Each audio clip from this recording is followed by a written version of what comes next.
So when I read the lesson in the gospel, the first thing that occurred to me was that uh, the gospel, especially, was talking about an internal reality. I mean, also an external reality, but external realities are created first by internal realities. It's a little bit like that saying, you can't pour tea out of an empty teacup. And so it seems like a lot of the things it's talking about aspiring to is about analyzing yourself and removing all of the obstacles that are in the way of the metaphorical perfect reality. Um, it also kind of harkens to the idea about how the kingdom of God is within, that it's on earth and it's not necessarily an afterlife thing. And it also made me think, oddly enough, about my cat.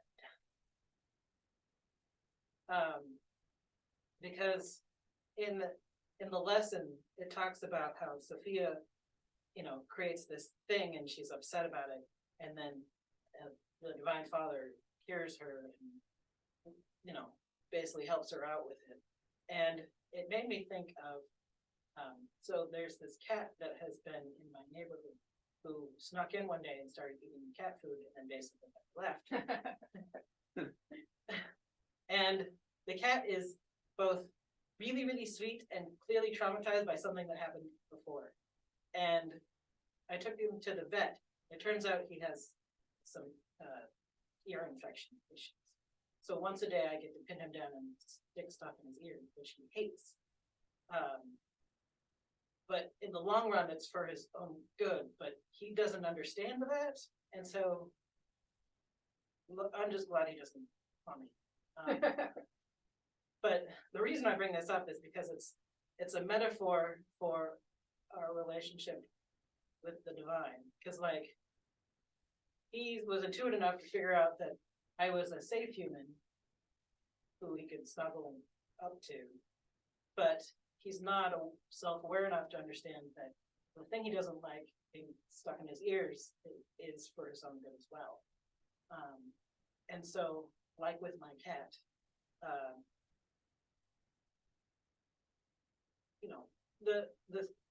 our higher self, or the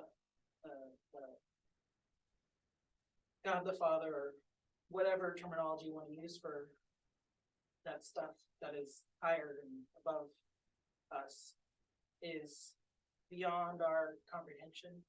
And so intuitively we can, like my cat, we can figure out this is a safe place, but we're not always great about figuring out this thing that is uncomfortable now will lead to something better later.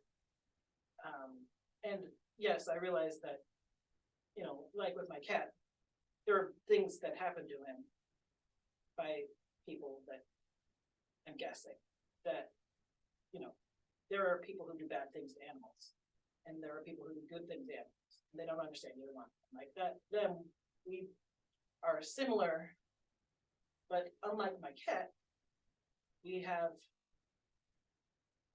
a way of analyzing and processing events so that we can discern one from the other. And in discerning that, we can also align ourselves with the forces that are looking for our benefit. And it's interesting, during the reading of the sending forth of the love, for the first time I was going through it and I was imagining myself first as all of those things, and I was pouring love to the pieces of myself that represent all of those different aspects. And it's interesting because it hit it.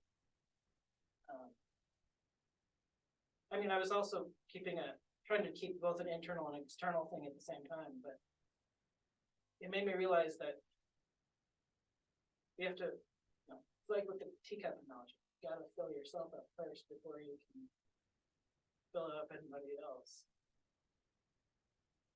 Put your own mask on for helping others. Yes, exactly.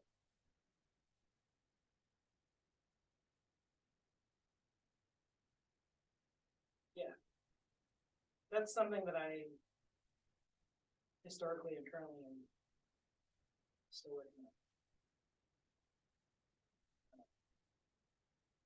So with that, go in peace and may the lady walk with you.